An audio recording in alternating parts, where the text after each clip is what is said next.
আচ্ছা সৈকত, হ্যাঁ তোমার একটা প্রশ্ন করি না?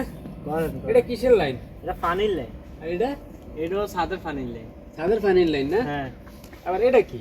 এটাও ছাদের পানি আবার টয়লেটের পানির লাইন। ও আচ্ছা, ছাদের পানি, টয়লেটের পানি। হ্যাঁ এটা আবার ওই যে ময়লার পানির নিচে দিয়ে আসছে ওই দিকে থেকে হ্যাঁ নাকি? হ্যাঁ হ্যাঁ ওইদিকে টয়লেট থেকে নিচে দিয়ে আচ্ছা ঠিক আছে।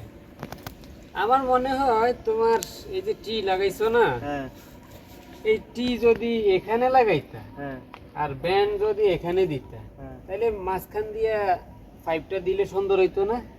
হ্যাঁ হইতো তো। সুন্দর হইতো। হ্যাঁ এভাবে দিলাম কি কি কারণে এটা বলতে পারবা? এটা দিয়েছেন এদিকে পানির প্রেশারটা সুন্দর করে যাইতে পারে, আবার এদিক থেকে গাছ আছে, এই কারণে এদিক দিয়ে মানে ওই সাইড দিয়ে করছি লাইনটা আর কি।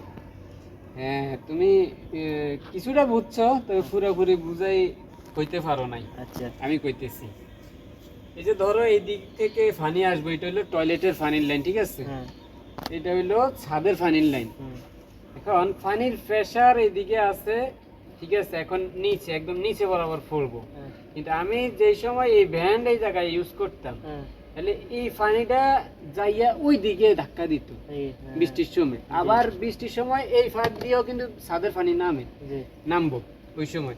হ্যাঁ, তাহলে দুই দিকের পানিটা ইয়ে করতো আর কি, হ্যাঁ মানে সংঘর্ষ বাইজা যাইতো। হুম, হ্যাঁ, এই কারণে এই জায়গায় টি না দিয়ে এখানে দিয়ে দিছি, ঠিক আছে? জি এখানে দিয়ে দিছি, এলবো দিয়ে সুন্দর এই দিকের পানি বৃষ্টির সময় নামতে এইটা কোনো ব্যাঘাত ঘটাইবো না। জি জি আবার এইটা দিয়ে বৃষ্টির পানি নামলে এইটাও ব্যাঘাত ঘটাইবো না, ওইদিকে পানি ব্যাগে যাইবো না। জি যাইবো না কি কারণে? এইটা একটু উপরে আছে, এইদিকে আমরা একটু স্লোপ করে দিছি, ঠিক আছে? উপরে থেকে নিচে পানি নামে, নিচের থেকে উপরে উঠে জি না জি না উঠে না, এটা সবসময় খেয়াল রাখবা। ঠিক আছে।